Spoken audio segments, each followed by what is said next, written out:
Saúde os irmãos com a paz do Senhor. Abra sua Bíblia em Atos, capítulo 8.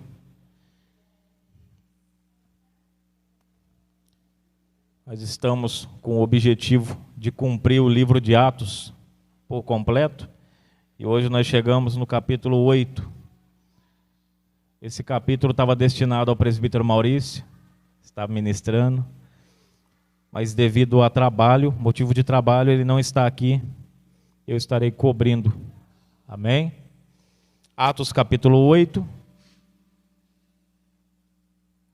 Vamos estar lendo versículo 58 do capítulo 7 primeiro. Tudo pertinho. Primeiro nós vamos ler o versículo 58 do capítulo 7 de Atos.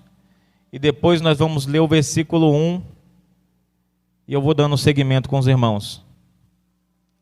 Os irmãos encontraram, amém? E expulsando-o da cidade, o apedrejaram. As testemunhas depuseram as suas roupas, ou vestes, ou capa, aos pés de um jovem chamado Saulo. Agora capítulo 8, versículo 1. Também Saulo consentia na morte dele. Desencadeou-se naquele dia uma grande perseguição contra a igreja que estava em Jerusalém. E todos foram espalhados pelas terras da Judeia e da Samaria, exceto os apóstolos. E uns homens piedosos foram enterrar Estevão e fizeram sobre ele grande pranto. Saulo perseguia a igreja, entretanto, entrando pelas casas e arrastando homens e mulheres, os trancavam na prisão. Os que, porém, andavam espalhados, iam por toda parte, pregando a palavra. Glória a Deus. Descendo Filipe à cidade de Samaria, pregava-lhes a Cristo. As multidões reunidas prestavam atenção ao que Filipe dizia, porque ouviam e viam os sinais que ele fazia. Somente até aqui. Glória a Deus. Só esse começo aqui já é de glorificar a Deus. Porque nós vemos aqui uma característica de Deus desde o princípio. Quando o inimigo tentava abater o seu plano, Deus ia e frustrava os planos do inimigo. Isso é desde o princípio. A Bíblia vai dizer que Nimrod levanta a torre de Babel, a fim de que Deus disse que era para se multiplicar e espalhar para toda a terra. Mas ele falou, não, vamos crescer aqui. Primeira rebelião. Deus desceu e confundiu a língua de todos eles, tiveram que se espalhar, porque o plano do homem, ele, quando for de contra a palavra do Senhor, será frustrado. E nós vemos também lá em Êxodo, a Bíblia vai dizer que o faraó da dinastia de José, que conhecia José, morreu, e o novo rei levantou contra o povo hebreu, que crescia muito, uma grande perseguição. Começou a apertar o calo. E a Bíblia diz que quanto mais apertava, mais eles cresciam. Com Deus não tem como brincar, irmãos. Não tem como brincar com Deus. É igual Jacó na casa de Labão. Labão falou, a partir de agora, só serão seus animais listrados. A partir dali só começou a nascer animal listrado. Com Deus não tem como frustrar, irmãos. Os planos de Deus não podem ser frustrados. Jó vai dizer isso. Então eu estou começando dessa forma, porque aqui já é nítido que o sistema queria impedir, o diabo por trás do sistema queria aplacar, de alguma forma, impedir o evangelho de avançar. E fizeram isso matando a Estevão, que foi falado na semana passada. Mataram Estevão esperando que eles iam parar por medo. E muitos talvez por motivo de uma doença, por motivo de morte, param mesmo. Só que a pessoa que é cheia do Espírito Santo, como Estevão era, ele não para, ele continua. E aqueles que estavam testemunhando, diáconos que foram levantados junto com Estevão, viram as boas obras que ele praticava. Não para por qualquer coisa, irmãos. Não para por causa de calúnia, por causa de pedrada, por causa de morte. Porque a gente está correndo para um alvo maior. Nosso alvo é o céu. E Paulo vai dizer isso em Filipenses capítulo 3, versículo 13. Não que eu o tenha alcançado, mas ele fala, mas prossigo para o alvo. Prossigo para aquilo pelo qual eu fui alcançado. Prossigo para Cristo, aquele que me alcançou. E lá no versículo 20 de Filipenses capítulo 3, ele fala: a nossa cidade está no céu, onde esperamos o nosso Senhor e Salvador Jesus Cristo. Então agora falando do Saulo, antes da sua restauração, a Bíblia diz que as vestes de Saulo foram lançadas, as vestes de Estevão foram lançadas nos pés de Saulo.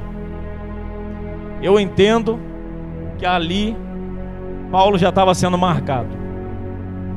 Eu explico por quê. Veste na Bíblia era algo muito característico. Veste na Bíblia falava da característica e da responsabilidade daquela pessoa. As vestes de Estevão tinham as características de Estevão e compunha também a missão a qual Deus delegou a ele. Exemplo: Eliseu pede porção dobrada do Espírito Santo que havia sobre Elias, e ele iria ser o sucessor. Então ele herda a capa de Elias e juntamente a porção dobrada que ele precisaria para essa missão. Isso é tão sério que a Bíblia vai dizer que Pedro estava na prisão, mas o anjo trata de dizer a ele: pega a tua capa, pega a tua sandália e vem. Ou seja, você vem, mas você não vem sem o compromisso, sem a responsabilidade que você tem. Não, pega a capa e vem. Porque a capa fala sobre responsabilidade. E Paulo, consentindo na morte, a veste foi lançada nos pés dele. No original do grego, capa. A capa de Estevão foi lançada nos pés de Saulo. Fisicamente, tudo normal. Mas espiritualmente, Deus estava marcando e dizendo: Paulo, você consentiu, até matou, mas a partir de agora a missão dele está sobre você. Da mesma forma que você o fez padecer, você irá padecer também. E enquanto essa missão não se cumprir, você vai passar pelos mesmos caminhos dolorosos que Estevão teve que passar por causa da palavra. E nós, analisando a história, nós vemos que toda perseguição que ele passa, Estevão passou. Olha o alcance do ministério. Imagina o alcance que o ministério de Estevão teria. Estevão não era qualquer um, irmão. Ele estava pregando para os fariseus. Ele já estava na sinagoga dando aula. Ninguém resistia. E Paulo, nós vemos o alcance do ministério de Paulo. A capa de Estevão caiu sobre ele. Então muitas das vezes aquele que você tenta, muitas das vezes tentam nos minar, nos paralisar, nos matar até com palavras. Mas aí eu digo aos irmãos, não levam em conta que Deus pode colocar a responsabilidade que está sobre nós, sobre ele, e carregar uma responsabilidade maior do que eu mesmo, maior do que eu possa suportar. É um fardo que ninguém quer. Louvado seja Deus. E avançando aqui mais um pouco, E o interessante é que Paulo consentia, até então tudo bem, consentia na morte dele. Desencadeou naquele dia uma grande perseguição contra a igreja e contra a palavra. E uns apóstolos piedosos foram enterrar Estevão, porque nós precisamos entender que o momento do luto, ele precisa ser respeitado. Morreu, precisamos ter respeito por aquele que se foi. Nós temos na história, eu não vou entrar muito nesse mérito, mas só para os irmãos terem ideia do que eu estou falando. Uma mulher chamada Rispa, que a mulher ela fica 6 meses sem dormir, com lençol durante o dia, e à noite ela fica com uma tocha na mão, para defender a sua descendência. Seus filhos haviam morrido, e a lei dizia que a morte, do modo que foi, eles não poderiam ter ali direito a um sepultamento. Mas ela defendeu a herança. E ela fica 6 meses. Durante o dia, ela enxotava as aves de rapina. Meu filho não, ele não vai morrer desse jeito. Ele não vai ser comido por ave de rapina. E ela defendia a descendência dela. E durante a noite era tocha. Não deixava ninguém se aproximar, não deixava nenhum bicho se aproximar. Isso é defender, irmãos. Estava morto, mas Deus tratou de deixar escrito: escreve, porque isso é importante. Até o tempo que Davi lembrou, falaram com Davi da história dessa mulher, e ele retira o peso e deixa os jovens serem sepultados. Defendeu a descendência. Então a morte precisa ser sentida, mas ela tem prazo. Aquele que se foi precisa ser lembrado, respeitado, porque se foi sim, mas a história ficou. Nós precisamos entender isso, porque nós vivemos numa sociedade que morreu, acabou. Mas não, a história dessa pessoa, ela continua viva. Nós estamos falando a história de homens que já foram. Paulo, Pedro, já foram. Mas a história continua viva e precisa ser respeitada. Saulo perseguia a igreja, entrando pelas casas e arrastando homens. Aqui desse versículo em diante, irmãos, começa essa perseguição. Só que o interessante é o versículo 4. A intenção era apaziguar, fazer eles calar. Para de falar no nome de Jesus, parem de testemunhar sobre esse nome. Isso é um mito, isso é uma mentira. Quanto mais eles tocavam, quanto mais eles temiam, quanto mais eles oprimiam, mais a palavra era pregada e mais lugares ela chegava. Eles estavam em Jerusalém, aonde Estevão morreu, em Jerusalém. E eles ali entenderam, o assunto foi encerrado, porque Estevão morreu, não é possível, que agora acabou. Só que a Bíblia vai dizer que a morte de Estevão acarretou ali para eles um grande problema. Parecia que eles estavam sendo dispersos, né? Espalhados, com medo, fugindo. Mas na verdade, a Bíblia diz que aonde eles chegavam, porque quem foge, foge para lugares diferentes. Então eles fugiam para lugares diferentes, onde o evangelho ainda não tinha sido pregado, e ali eles viram a oportunidade de pregar. E Deus permitiu isso acontecer, porque a intenção deles era ficar por ali mesmo. Eles já estavam com tudo armado para ficar em Jerusalém, porque é bem gostoso mesmo, irmão, de verdade, ficar quietinho no mesmo lugar, sem se mover. Mas às vezes Deus vai dar um empurrãozinho na gente, e Ele vai permitir a dor fazer isso com a gente.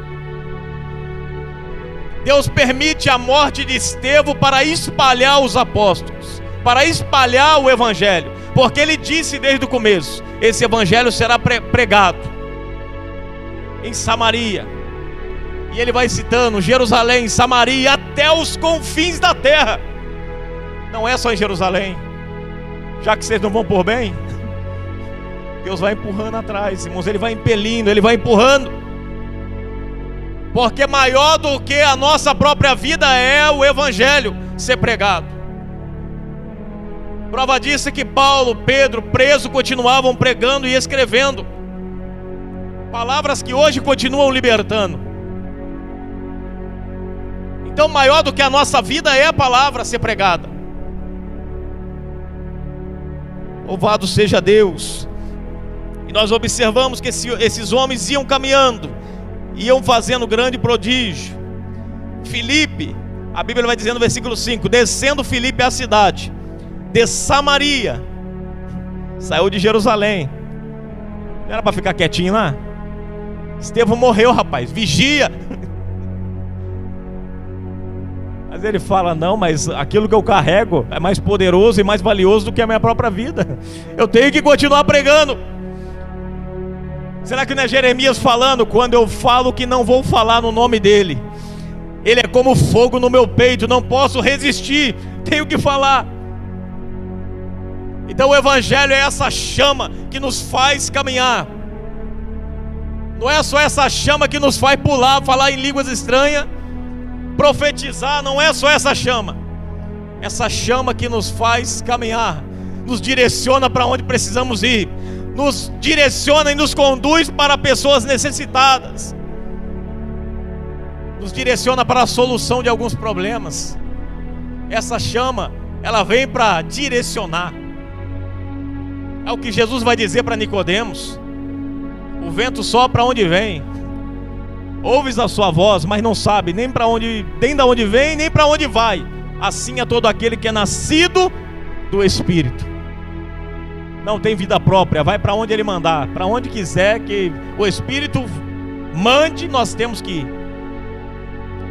Louvado seja Deus. E o interessante é que ele está lá em Samaria e ele prega. Felipe diácono, não está falando o apóstolo. E é lógico que eu tenho que trazer base bíblica. E está logo aqui. Fala que todos se espalharam pelas terras da Judeia e da Samaria, exceto os apóstolos. Eu estou falando porque existe um Felipe apóstolo, só que não é ele.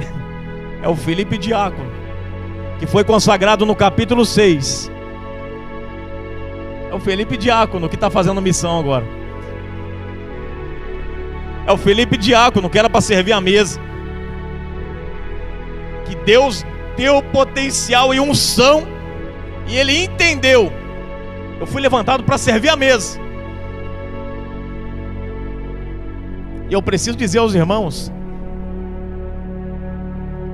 que há uma mesa aí preparada aí fora. Ninguém mais quer servir. Tem muita gente com fome, e fome pela verdadeira palavra que alimenta. Porque o que alimenta a nossa vida não é o que nós queremos ouvir, mas é o que a palavra nos diz, é o que Deus diz.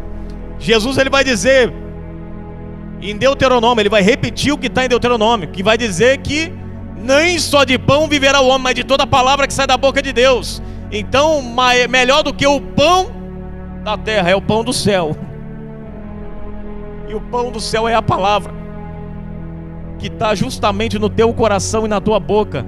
E é você quem Deus quer usar para trazer avivamento nos lugares aonde você passa. Louvado seja Deus.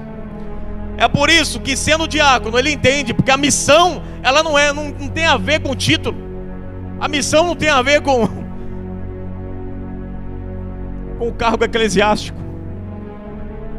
A missão é para todo aquele que aceitou Jesus como Salvador, recebeu a mensagem, entende que essa mensagem precisa ser repassada, porque assim como me transformou, vai transformar a outros também. E esse Felipe, ele prega em Samaria, e ele prega, não é uma pregação comum, é uma pregação que traz milagre, é uma pregação que vinha acompanhada de poder, como Paulo diz. Ele fala: quando eu vos preguei, não foi só palavra, mas foi poder, veio acompanhada de poder. E esse Filipe vem pregando e a mesma coisa acontece. Os espíritos imundos saíam, e muitos que tinham vinham gritando, e muitos paralíticos coxos eram curados. Havia grande alegria naquela cidade, onde o Espírito Santo chega, onde tem uma mulher e um homem de Deus. A alegria tem que reinar, irmãos. A paz de Deus tem que reinar no ambiente onde há um crente. Não é jargão, porque se o Espírito Santo habita em mim, aonde eu chego, o ambiente tem que ser transformado. É bem verdade que tem pessoas que não querem ser contagiado pelo ambiente, porque estão acostumados com aquele clima ruim, gosta da briga, gosta da confusão. Quando o ambiente fica com paz, a pessoa já acha estranho, porque está acostumado com a guerra. Por isso que vive semeando. Mas aonde o crente está, ele apazigua, ele traz paz, ele traz alegria do Espírito Santo, ele traz esperança. Estava ali um certo homem, no meio dessa alegria toda e dessa cura, desses milagres. A Bíblia e os seus contrastes para nos ensinar. Estava ali certo homem chamado Simão, que anteriormente praticara naquela cidade a feitiçaria, iludindo o povo de Samaria. Dizia ser um homem importante. Ele dizia ser um homem importante, e todos o atendiam, desde o menor até o maior. Versículo 10, até o maior, dizendo: este é o grande poder de Deus. Eita mistério. Esse é o grande poder de Deus. O homem faz, por quê? A gente tem do lado Felipe, que está sendo usado por Deus para operar sinais e prodígios. E temos do outro lado, em Samaria, onde ele estava, alguém que praticava feitiçaria, também fazia prodígios, também fazia algumas artes que era inexplicável. E essas coisas tendem a confundir. Eu digo isso porque hoje na igreja moderna há dois grupos antagônicos, dois grupos distintos. Olha, uma palavra chique, né? Dois grupos distintos. Aquele grupo que gosta de ser intertido, gosta de ser animado. Eu não estou falando que você não pode ser animado, você deve ser animado, mas eu estou falando de gente que gosta de que tenha um animador de plateia pregando para ele. Levanta a mão assim, dá 3 pulinhos, bate palma, faz assim, faz aquilo, faz assado, de forma que ele rege o culto.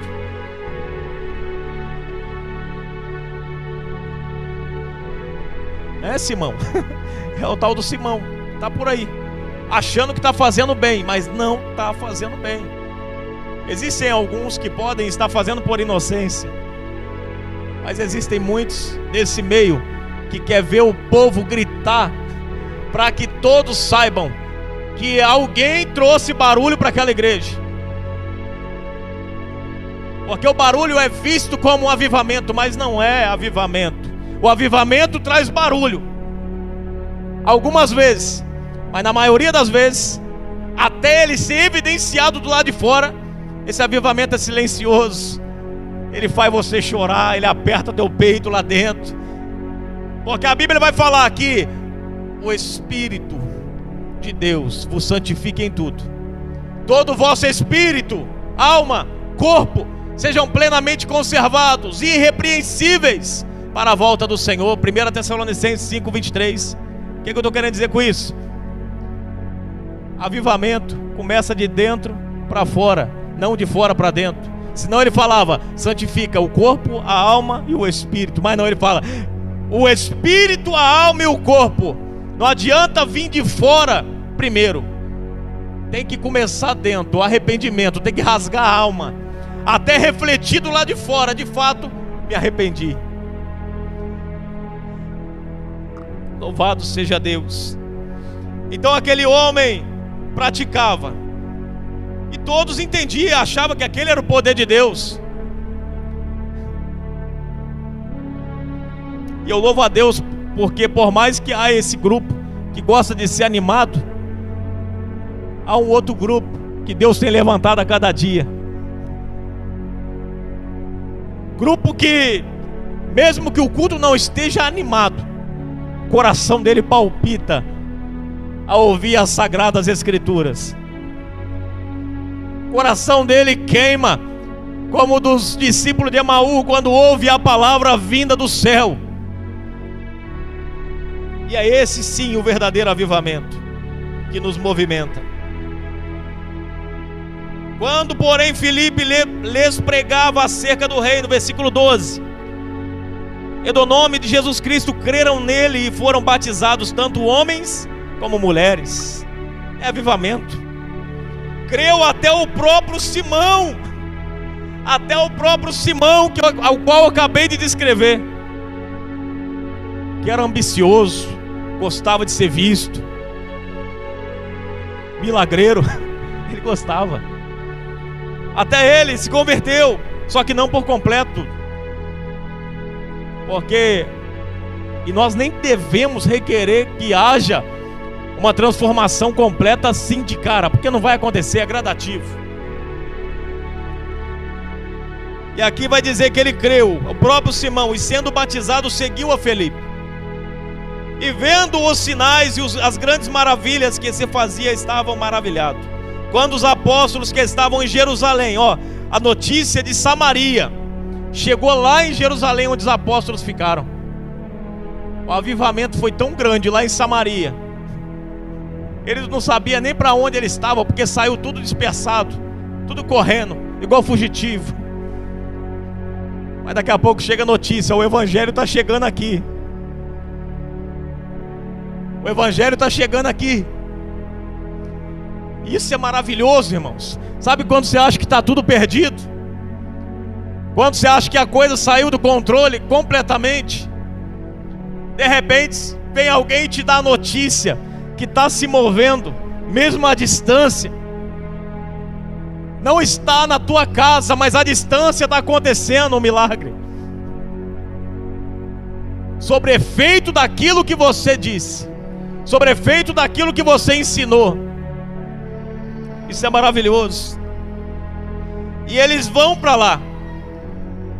Pedro e João, a igreja fica sabendo, e Pedro e João são enviados para lá. E eles tocam, e a Bíblia diz que pela imposição das mãos dos apóstolos, eles recebiam o Espírito Santo e falavam novas línguas. Aí vem de novo Simão. Tá bom, se converteu agora, é novo convertido. Mas Pedro não vai ter dó não. Simão vai falar. Ele via que pela imposição da mão eles recebiam poder. E ele oferece dinheiro a fim de receber o poder. Porque poder para ele era para manter a reputação que ele tinha antes. Ele gostava da evidência. Não foi liberto por completo, irmãos. Fazia arte mágica porque ele queria ser evidenciado. E agora ele se converteu, mas ele viu no evangelho a possibilidade de fazer negócio.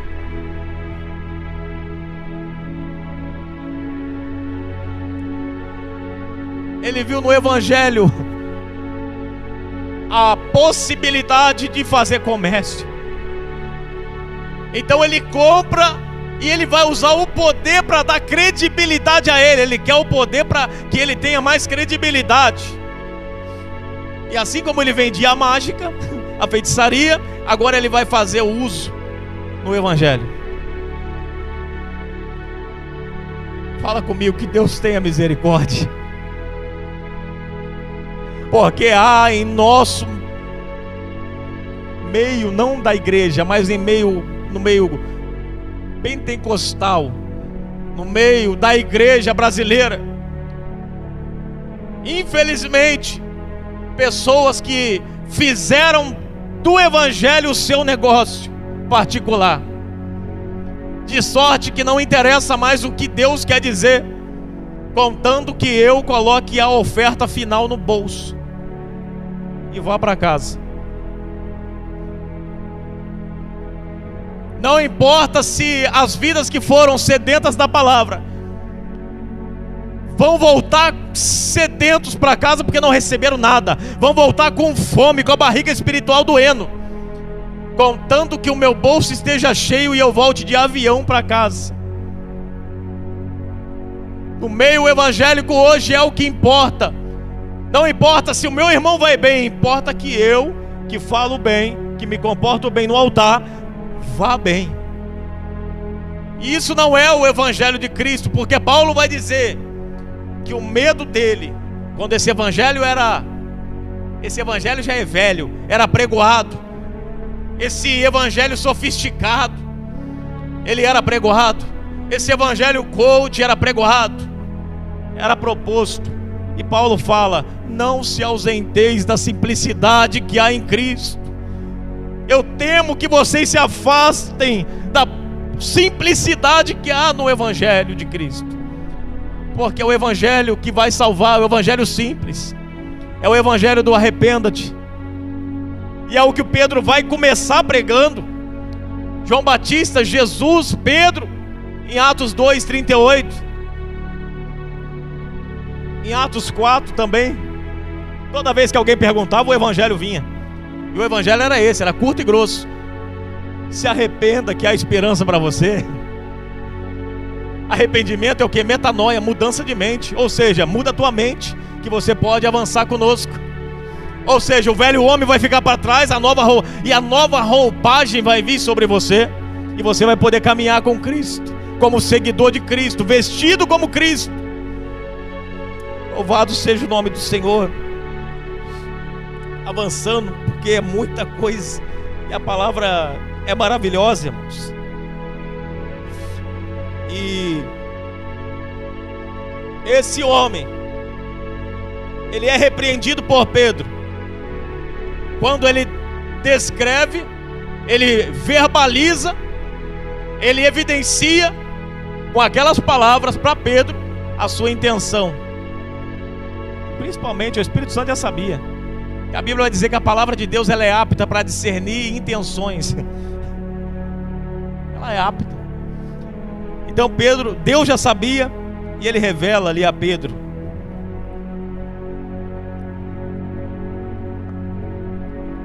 Simão vendo, vou avançar que eu vou pegar o versículo 20. Versículo 20. Pedro, porém, lhe disse: o teu dinheiro seja contigo para a perdição, porque pensaste que o dom de Deus se compra com dinheiro? É certo que tu não tens parte nem direito neste ministério, porque o teu coração não é reto diante de Deus. Pedro está pregando. Quer um dom de Deus? Primeiro muda o teu caráter, porque Deus não vai dar dom para quem é mau caráter. Não vai. Primeiro precisa mudar eu. Preciso ser reto diante de Deus e ter um caráter, um caráter ilibado, irrepreensível. Porque somente assim, quando eu for usado na revelação, eu não vou julgar alguém pela revelação que eu recebi. Aquele fulano ali está ali, ó, mas Deus mostrou que está em pecado. Eu vou lá e tiro do banco e jogo para fora da igreja, porque não é apto nem digno de estar entre nós. Esse é o evangelho de Cristo. Por isso que primeiro Deus vai tratar o caráter do homem, porque quem tem caráter, Deus dá dom, porque Deus sabe para quem Ele dá poder. Deus sabe, Ele dá poder para quem sabe lidar com Ele, não vai crescer. Quem é servo de Deus sabe que não tem do que se envaidecer por causa de uma revelação, por causa de uma profecia, por causa de que fala variedade de língua, ele pode se ensoberbecer. Não temos direito. Ele fala: você não tem direito nesse negócio, porque tua alma, o teu coração não é reto. Se não é reto, nós não temos direito. E talvez Deus não deu o dom ainda que você tem pedido, porque teu coração ainda não é reto. Quando você se aplumar, Deus vai dar. Louvado seja Deus. E ele fala: arrependa-te deste teu 22, deste teu pecado e ora a Deus. Ó, agora você não vai falar comigo não. Arrependa-te e fala com Deus, o qual você agora afrontou. Porque isso é uma afronta a Deus. Deixa eu pagar. Tem gente que pensa que pelo seu muito dízimo vai pagar a salvação. Até hoje tem a mentalidade de que através do seu dízimo ele estará salvo. O dízimo é importantíssimo para a igreja, é. Sou contra o dízimo? Não, eu dou, porque é importante. E eu entendo que é bíblico. Só que tem pessoas que dão apenas para ter um salvo-conduto com Deus, vamos dizer. Apenas para, como se fosse um passe livre. Já paguei o do mês.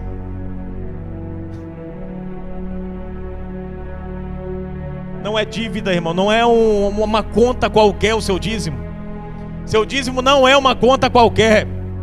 Se ele não for dado com alegria e com gratidão a Deus, por gratidão a Deus, esquece, a intenção está errada. Paulo diz, tem que ser com alegria, voluntariamente, não obrigação, porque senão não tem serventia. Glória a Deus. Aí ele vai dizer, Pedro falando para ele: arrependa-te desse teu pecado e ora a Deus, talvez te seja perdoado o pensamento do teu coração. Nós se preocupamos muito com o ato em si, mas ele falou: Deus perdoe o pensamento do teu coração. O pecado ele já começa bem antes dele ser evidenciado. E ele já começa a ser contabilizado muito antes dele vir à tona. É o que o Senhor vai nos ensinar. Por isso que fala não cobiçar. Por isso que fala se não pode matar, mas também não pode falar. Toma cuidado. Porque só esse ato em si já está prejudicando, já está causando e já está nos levando a um risco de ir para um juízo diante de Deus. Então ele pede: ora a Deus para que esse teu pensamento seja perdoado. Respondeu, porém, Simão: orai vós por mim ao Senhor, para que nada do que dissestes me aconteça. Se fosse nós, ia falar: tem medo, mas não tem vergonha? Se fosse nós, ia falar, né? Mas Deus é misericordioso. Ele respondeu, porém, Simão: orai por mim. 25. Tendo eles testemunhado e falado a palavra do Senhor, voltaram para Jerusalém, e em muitas aldeias dos samaritanos anunciaram o evangelho. E para encerrar agora, nós entramos aqui numa pregação e num caso inusitado na Bíblia, que é quase incomum. É 2 vezes que eu vejo uma coisa sobrenatural dessa que aconteceu, onde o corpo humano ele é submetido ali a uma experiência de transposição. Ele é levado de um lado para o outro em carne. E num determinado momento, esse nosso corpo humano recebe uma virtude de Deus, lá em Elias. E a Bíblia diz que ele corre,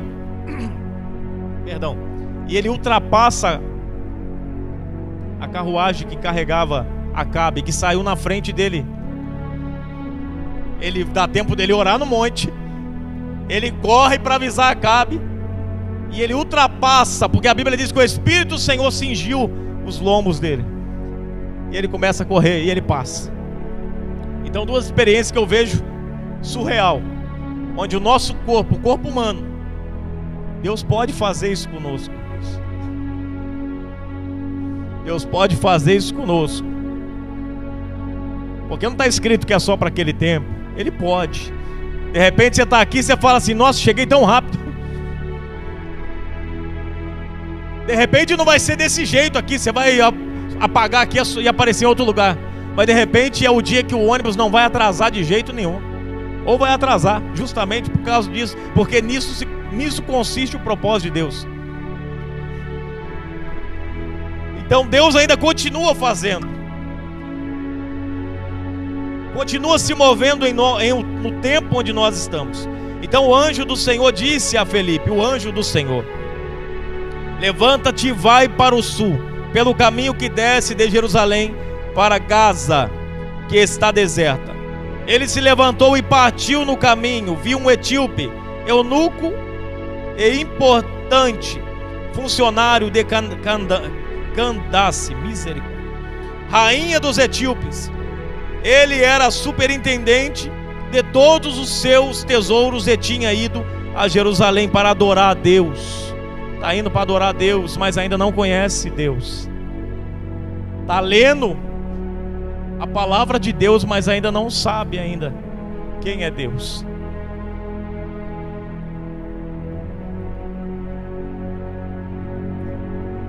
Existem pessoas na igreja adorando um Deus que ele não tem contato.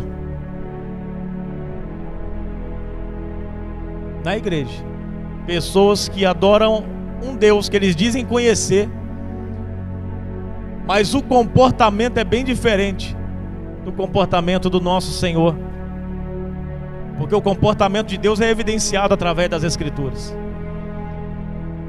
Se você não se relaciona com a palavra de Deus, a palavra é Ele. Se você não se relaciona com a palavra para conhecê-lo, isso é relacionamento, eu estou falando sobre isso.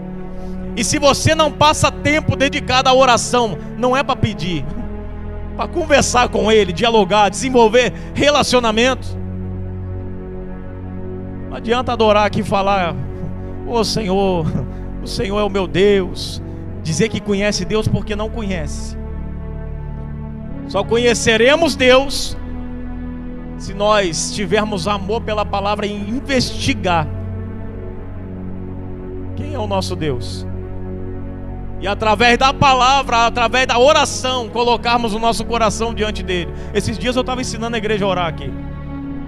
Foi até na escola dominical. Falei, orar não é difícil. A gente demora, a gente custa cair de joelho porque a gente coloca um monótono gigante na oração. Estamos acostumados com a oração retórica: Senhor meu Deus, meu Pai, poderoso, amado, Espírito Santo, e vai. Abençoa fulano de tal, igual metralhadora, né? Metralhadora. Mas a oração eu estava ensinando há pouco tempo. Falei, Deus quer que você chegue no quarto e fala: Pai, é bem simples, Pai, o Senhor sabe como foi o meu dia hoje, tribulação que foi no meu serviço, pensei até em desistir. Meu Pai, o Senhor sabe que eu pequei. O Senhor sabe aquele pecado que eu tenho rodeado, mas às vezes eu caio nele, Pai. Tem misericórdia de mim, Senhor. O Senhor sabe como eu sou falho. Eu até ensinando para os irmãos, eu falei: às vezes aparento ter uma força, Senhor, mas não tenho. O Senhor sabe como que eu sou fraco por dentro. Isso é oração, irmãos. Oração, você não precisa se maquiar. Você tem que ser transparente, porque Deus sabe de tudo. Mas Ele quer sinceridade, com tristeza de coração. Louvado seja o nome do Senhor. E esse homem não tinha esse relacionamento, mas estava com a palavra na mão e estava indo adorar a Deus. Que tenhamos a palavra na mão, mas também no coração. Que tenhamos a palavra na mão, mas também o nosso Senhor. Que no céu a nossa voz seja ouvida diariamente. E a Bíblia vai dizer que outra coisa interessante, aquela coisa que muitos às vezes usam como desculpa para não fazer missão. falam assim: nós não vamos lá, ele que saiu, ele que volte. Ou se não, nós usamos da seguinte maneira. Estou usando o termo usamos, nos incluindo para tornar menos indelicado, tá? Porque aqui nessa igreja nós não fazemos isso. Mas usamos muitas das vezes para não fazer missão como desculpa, e esse termo falamos, por exemplo, a pessoa está vivendo uma vida de pecado porque quer, é porque é sem vergonha, é porque é assim mesmo, não vai mudar nunca. É a desculpa. Mas o anjo do Senhor se colocou no caminho de Felipe e falou para ele: vai ao encontro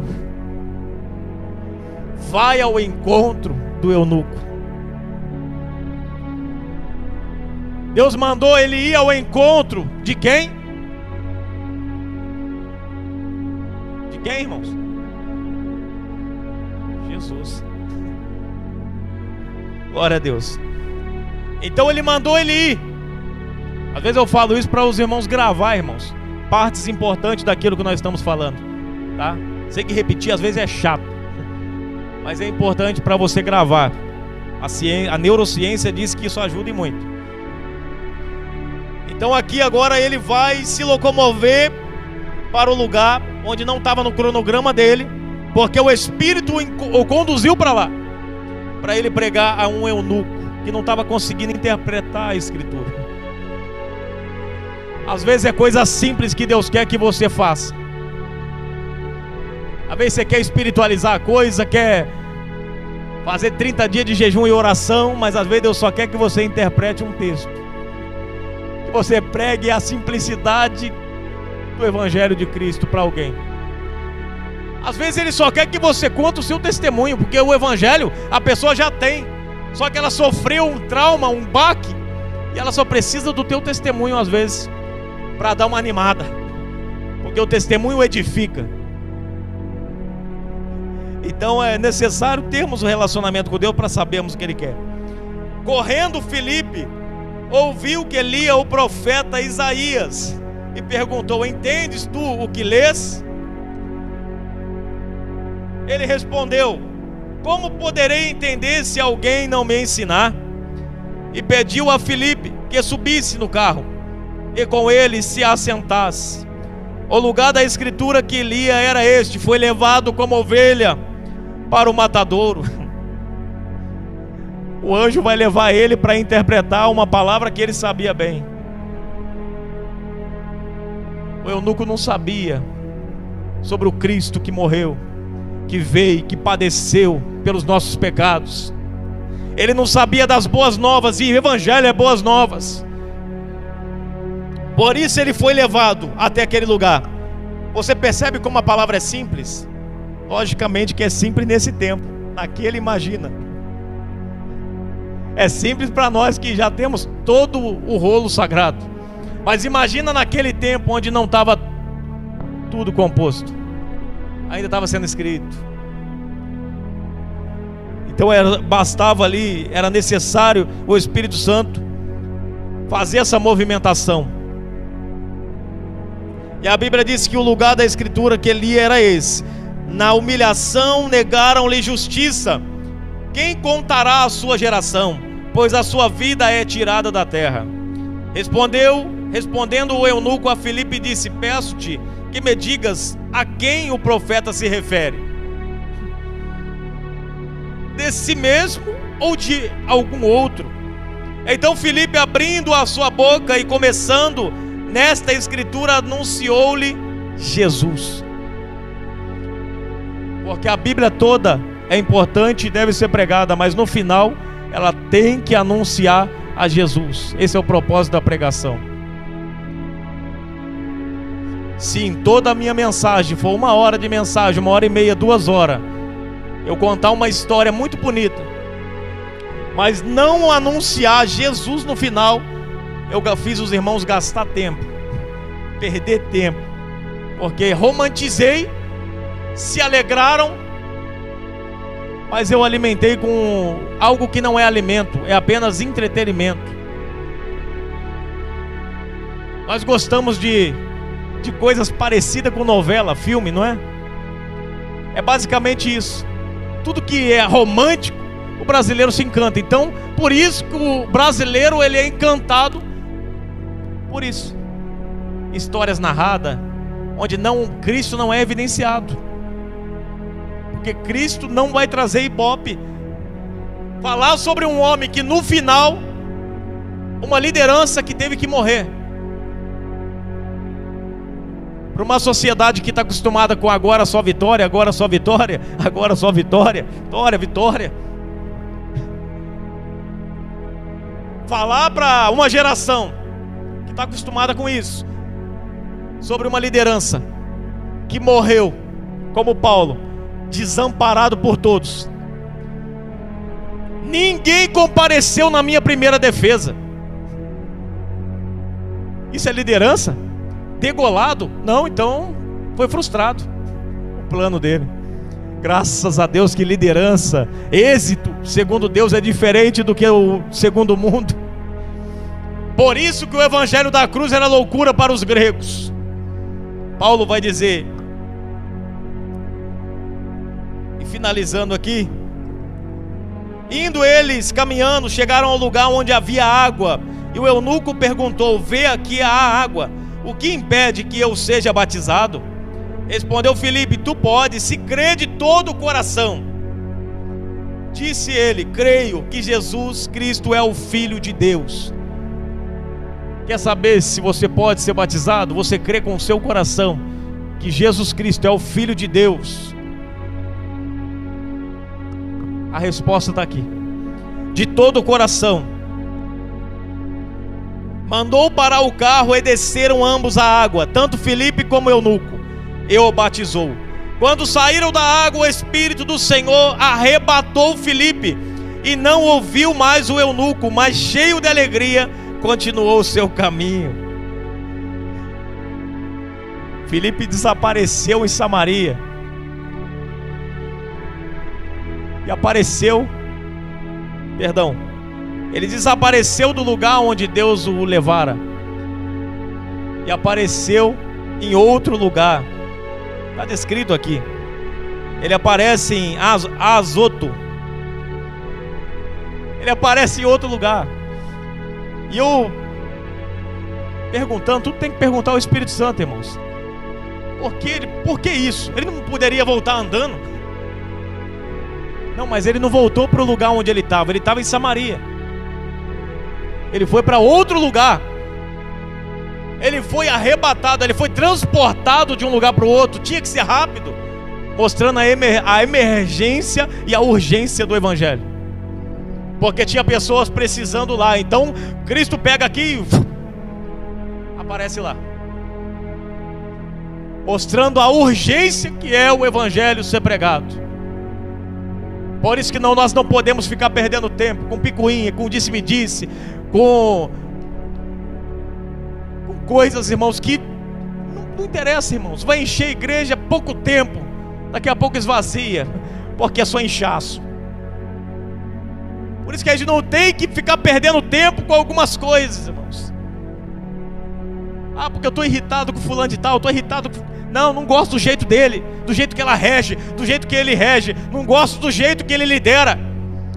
É muito pouco isso perto do evangelho que você tem que anunciar, e não está anunciando por conta de estar se preocupando com isso. Coisas que não cabem a você.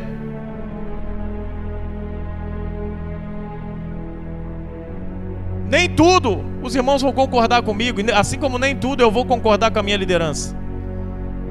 Mas eu respeito e eu sigo. Tenho que seguir, porque é natural discordância. Mas eu fazer da discordância uma rebelião, um montinho, eu fazer disso um motivo para eu se afastar dos irmãos, aí há uma armadilha do diabo muito grande para tirar muitos da igreja. Então o Senhor mostra para nós, através desse texto, a urgência do evangelho. E ele mostra: a perseguição é normal? É. O que não é normal é você parar no meio da perseguição ou por causa da perseguição. Você tem que continuar. Porque a perseguição vai aumentar o alcance do teu ministério. E vai mostrar para nós também a questão do... Só estou passando rápido. A questão do ministério. Não é sobre título ou evidência.